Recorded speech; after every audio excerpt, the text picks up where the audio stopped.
Tonight we have continued coverage on the search to find somebody to run the Tri-Cities Animal Shelter.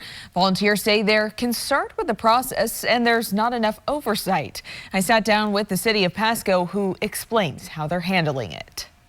The city of Pasco has posted a bid to run the Tri-Cities Animal Shelter and oversee animal control. But where are the other cities in this process? And so the three cities entered into an interlocal agreement many years ago, and this is our burden. They're hoping to get bids for the shelter director by August 5th. Zach Rekai says they've come up with a short-term solution. We'll be creating a number of temporary city positions to ensure that the shelter is staffed and operations are handled. But when it comes to the bidding process, we've heard some concerns from other volunteers.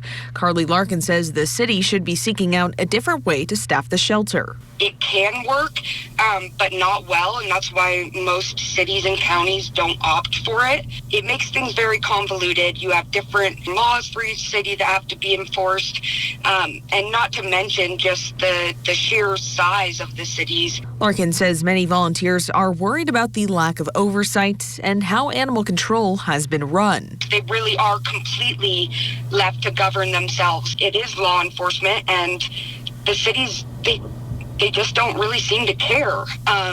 They just want to, sign it over to somebody and then be done with it. I asked the city what they're doing to ensure history doesn't repeat itself. It's an overstatement to say there was no oversight.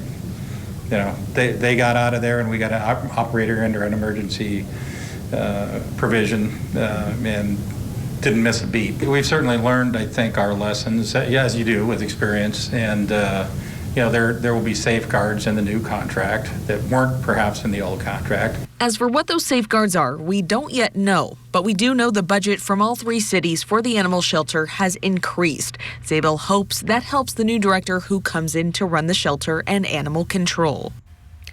And construction on the new shelter is expected to begin this fall, with completion sometime in 2023. The request for proposals is open until August 5th on the City of Pasco's website.